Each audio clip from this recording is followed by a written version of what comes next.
Got a Kawasaki mule here, a mule 610 XC. It's not in the best of shapes. But this is the front right brake system.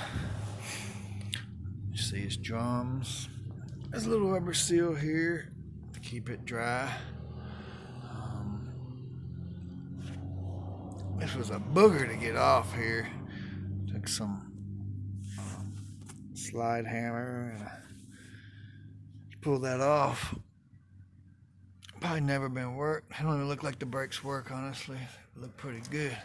But look what happens when you don't fix your bearings. You ignore your bearing. It looks bad, yeah, but you see all that? That drum rode on here. It's half gone. It's missing like this much. And ate through there. I had to replace that bearing.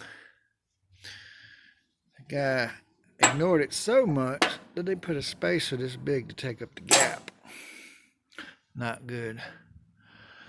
But it's gonna need all new everything over here. I'll video that when I get the parts.